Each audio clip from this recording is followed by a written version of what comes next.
Alright, welcome back to the channel.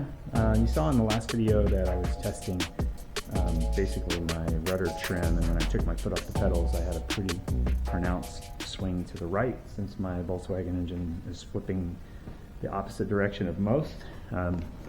So I've got a rudder tab installed now.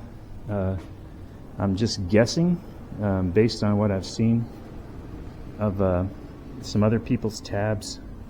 I'm taking a guess at how far to bend it, and we'll see how that works out.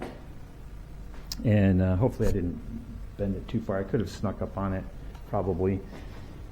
Just take off in the pattern and then see what it does, and then land and do it again. But I'm going to start here and see what happens, because mine had a pretty hard swing. So based on that, I'm going to run with that information. So yeah, and then I redid my placards. As you can see, now they're nice and black and yellow like they were supposed to be. And I've got some UV protection on that, so that should help us out with that. And I changed all of them, so so that's good. And got a label for my generator switch as well. You can see that there. And so everything else looks really good. I did make a minor adjustment to my tail wheel. My theory is that if I was having to hold a lot of left rudder in that landing, let me see if I can explain it a different way. If left rudder trims the plane, then it's trimming, because of our fixed rods, it's actually trimming left tail wheel. So if I happen to land and bring the tail down in a trimmed condition, I would have left tail wheel. So my theory is I moved it back to the right just a little bit, and we'll see what effect that has on my landing. Hopefully it offsets because just a half a turn on that rod makes a pretty big difference on where the tail wheel is steering. So I moved, I went a full turn, and we'll see with the rudder, with the planing trim this way, laterally, we'll see what happens with that tail wheel when I come down and touch down. Hopefully it helps me out with that. This may be why I've been having that kind of immediate left swerve after bringing the tail down, is because I had so much left rudder in to just keep the plane in trim. So flying will tell the difference. So it doesn't, theory is one thing, but what happens up there will be a completely different story. So we'll see what that actually is. And yeah, so I'm going to get everything put together here, get a good pre-flight going, and get up in the air. All right. So I just thought I'd go ahead and, I might as well show you. I'm pre-flighting anyway, so I'll show you what I check on. I just start at the engine, and I just make sure that this breather is tight, and that there's nothing loose going on here. Just looking for oil and things like that, and I kind of clean my prop after every flight, so I kind of already know that it's pretty clean. And then I just have, I've got my torque seal in a number of places that I just check, but mostly I'm just kind of looking everything over. I just give the engine a little tug, it's still in good shape there, and just checking the wires and stuff that I have here. This is not much changes here, but it's good to keep an eye on it, and could actually have this wrapped up, but I'm just making sure no ties are broken and nothing's just hanging out in the breeze where it shouldn't be. I'm yet to have any oil really show up in this catch can. Maybe just a little bit, but not much. So that's doing its job. And then I just work my way down. Here I start with the fuel tank, and I just take a look at what I have. I should have about 3.5 gallons in here. filled it up, not filled it up, but put fuel in after my last flight, and I know you can't see down in there, but there's just a little bit of fuel on the front wall of the tank, and that indicates about 3.5 gallons. So, and that's what I've been flying with. So I've just kind of been sticking with flying with 7 gallons total, just so that doesn't cause any drastic change in everything I'm doing. Basically, the weight and everything stays the same. And then I'm looking here at the brakes, and I checked these bolts a couple flights ago, so I made sure they were nice and tight, and then I worked my way out the wing, just checking all of these bolts and nuts, making sure that they're all where they should be. The pitot tube is working really well, and then I check these, and then when I get to the outer part of the wing, I just kind of just making sure I don't feel any movement when I kind of rock it, and then checking the bearing bracket here, and I lube this every few flights. So, and then we come in here, we're looking at the outer strut bolts right here, and those have been I've made sure those are tight a couple flights ago as well. And then we look at the aileron connection here, got torque seal on those nuts, and I just make sure everything's free there.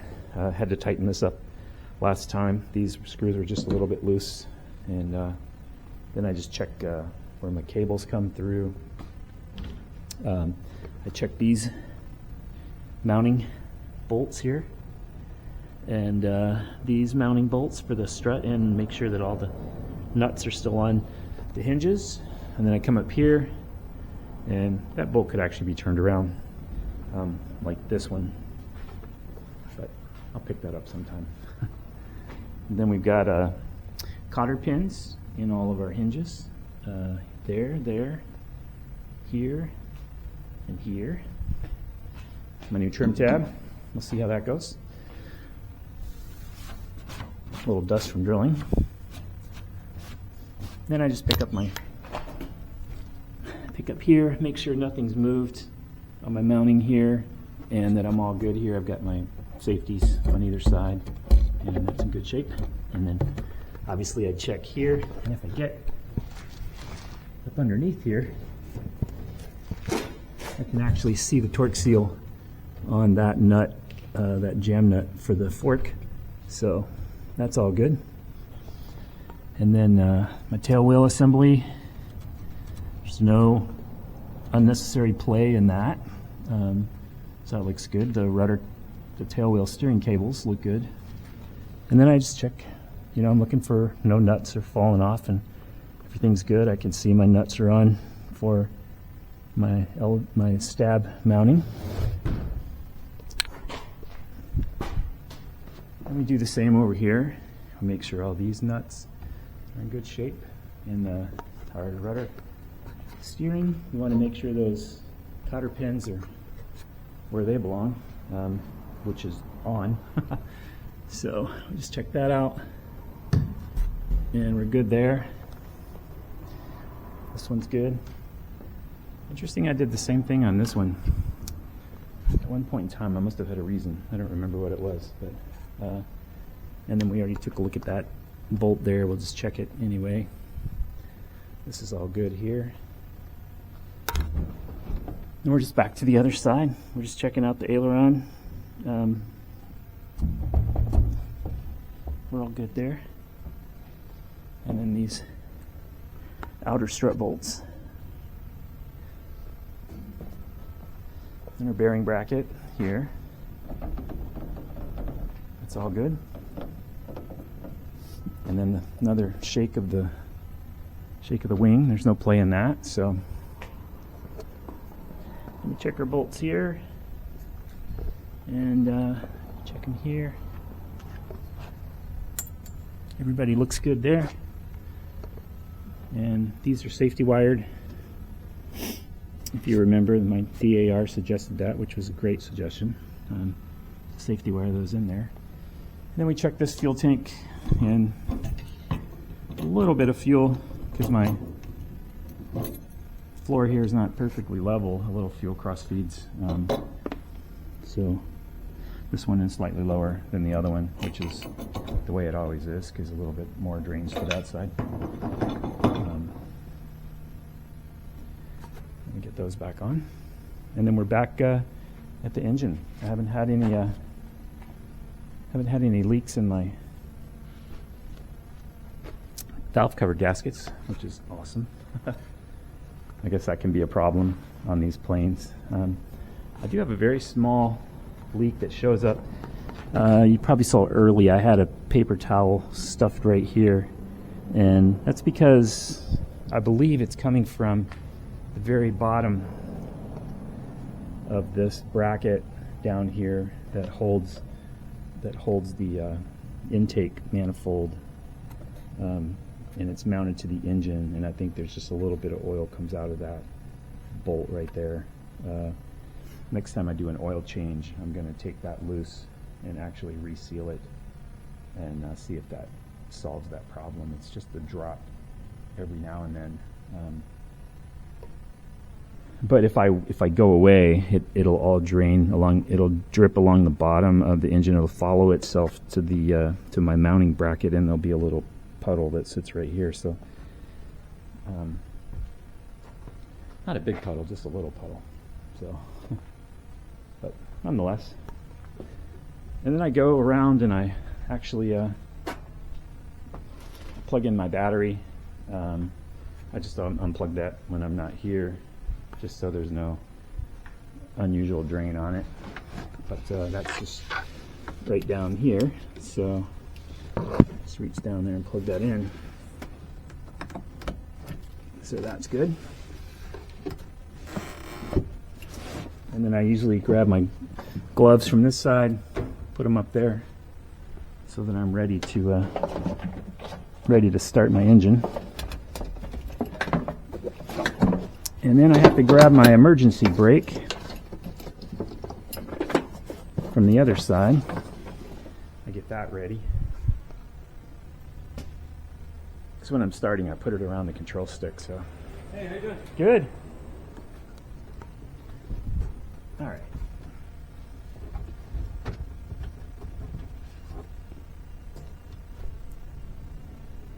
This is my emergency brake, a Velcro loop. So I'll get that.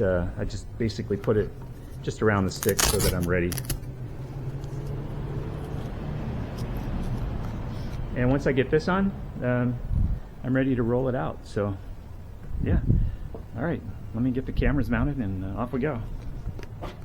Fox Tower, information Romeo 19500, wind variable at 6, visibility 10, sky conditions are clear.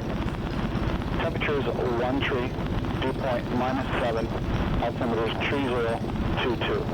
Visual approaching use, landing departing runway 24. Flies initial contact, you have information, Romeo. They're on hinges, accurate, fuel quantity adequate, yep.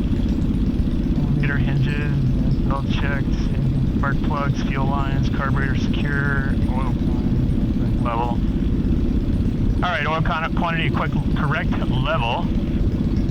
And let's see, right inner touch bolts, I already checked those are good. Alright, starting, rear choke is off before taxiing, check throttle's fully open, closing.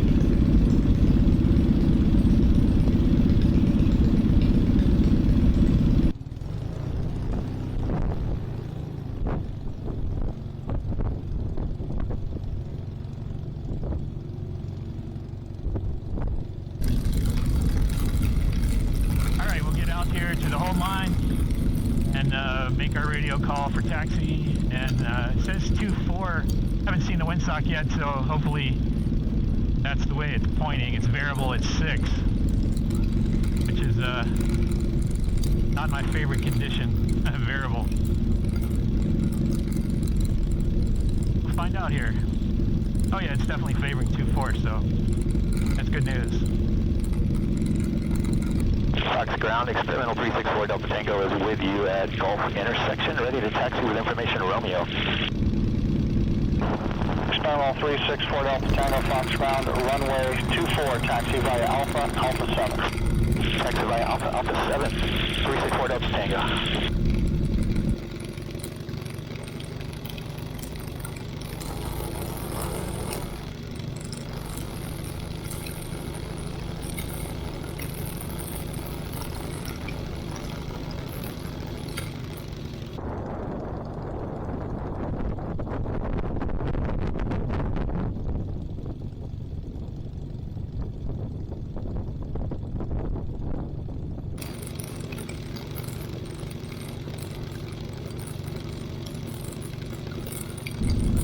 Tower report Delta Tango, can I get the current wind? Wind 050 at 5.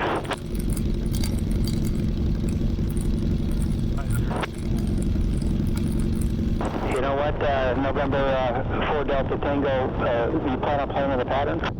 That's correct. 4 Delta Tango, we may turn around, you prefer runway 6, we may go there. Winds are variable at 3. And they're starting to favor 6. If you'd like to make a 180 and taxi to 6, you can do that. Copy that. That's what I was thinking. Thank you. Okay, so just to feed the tapes in, November 4 Delta Tango, runway 6, taxi via Alpha, this frequency. Runway 6, taxi via Alpha, this frequency, 4 Delta Tango.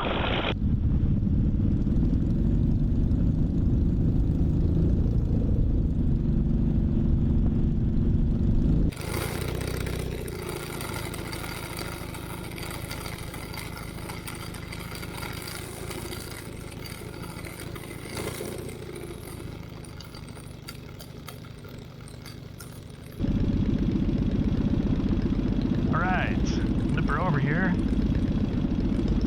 Alright, we'll get the throttle as much as we can. Check these mags. Generator on.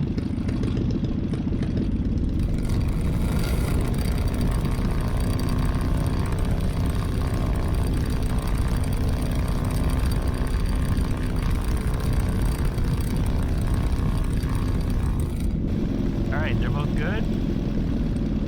Alright, check elevator full up and down. Good there.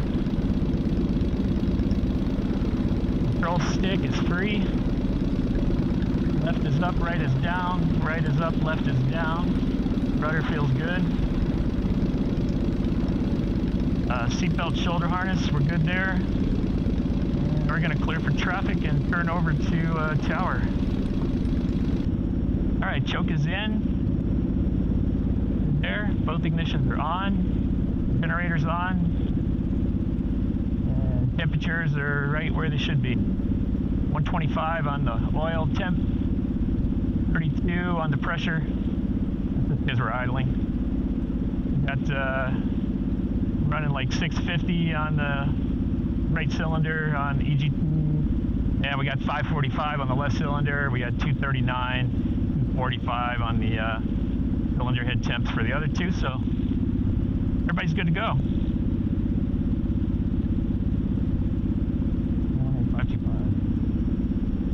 118,525. I was wrong the first time.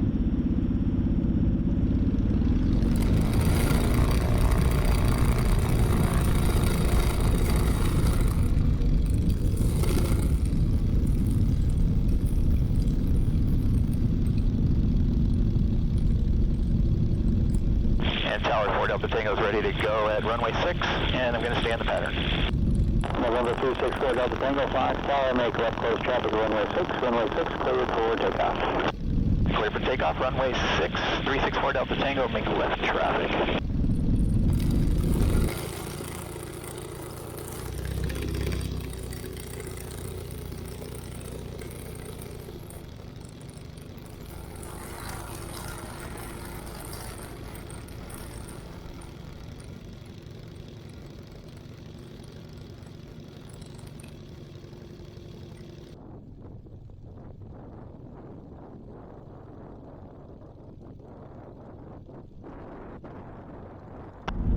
Here we go.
Taxiway parking via Alpha 3 Alpha. Taxiway Alpha 3 Alpha, 4 Delta Tango.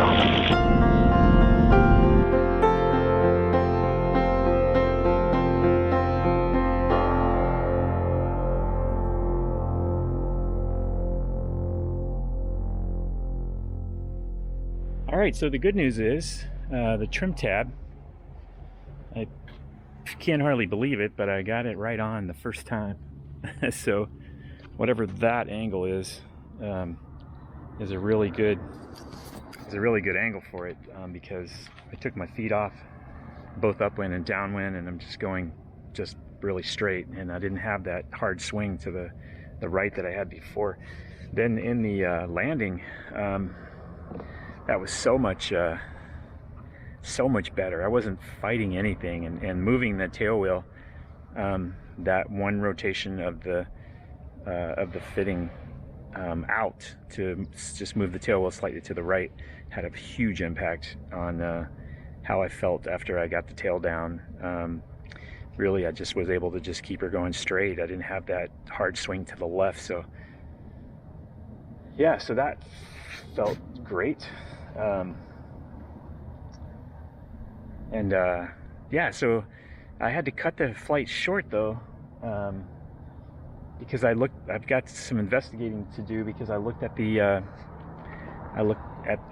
voltage, and actually I saw the volts drop down to 2.12, no, 11.9, and that's not a good number. So this gets to 11.6, and then it starts dropping pretty rapidly at 11.6, and eventually everything's going to shut off except for the engine, of course. It'll just be running on ignition 1 if that happens.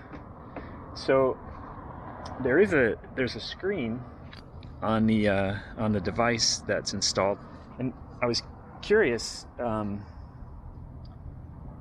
confident I had the generator on, but when I was taxiing in, I looked down and it was actually off. But I remember turning it on when I was taxiing, and I may have even set it in the audio. I'm not sure. I guess I'll hear that when I get home. But I'm so happy the rudder trim just worked out perfect. So I'll investigate. What I was saying is there's a screen on the interface between the Genopod and the battery that actually tells you how many amps it's putting out. So I haven't been able to look at that in flight yet, but next flight I'll definitely do that. I'll just take the battery home, charge it up, and we'll start this process over. So all right, cool. Thanks for hanging out with me. It was a successful installation and testing of the trim tab on the rudder, which I'm so happy about. I felt so much more comfortable in that landing. So, all right, I'll catch you later.